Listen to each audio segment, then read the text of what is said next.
Hey guys, Young Gun Metal Casting. Just wanted to show you my new green sand that I got and give you an idea of where you guys might be able to get some. I work at a foundry and I was lucky enough to be able to take home a 5-gallon bucket of waste sand from the foundry. Now the sand that they use there is 90% silica sand, very fine, and 10% bentonite. There's also just a little bit of coal dust added to the sand, and what that does is it helps with the venting of gases. It makes the sand just a little bit more porous. That way the steam and any hydrogen or any gas that's inside of the metal is able to escape through the sand, where sometimes it may not be able to always escape the mold through the riser or the gating system.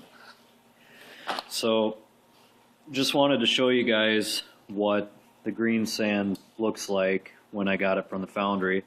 I've got my sifter here. I've been sitting here for about an hour and a half now, quite a while, but it's worth it in the end.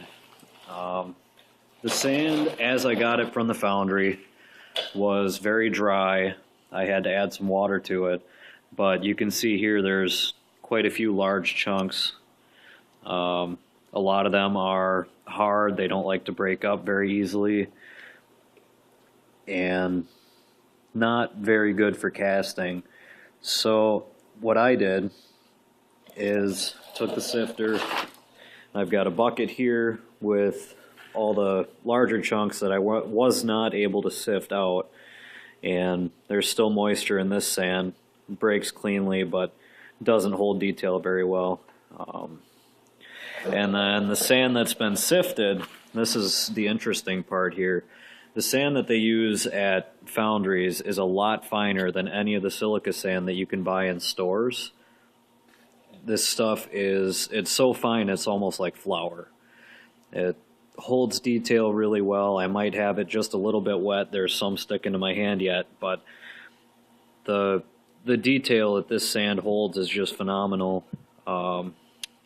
Because the grains of sand are so fine, not sure if you can see this, but you can actually leave fingerprints in the sand. So what's nice about this sand is if you use this for casting, it's going to give you a really fantastic surface finish right out of the mold.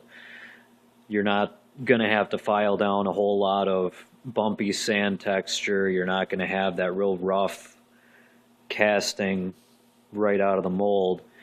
And unfortunately I don't have any castings laying around right now that I can show you because I haven't had a chance to actually use this sand yet.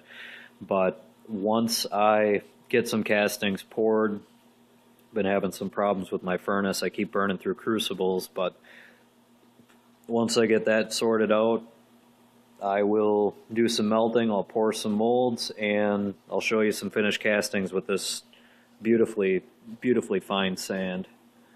So stay tuned for future videos.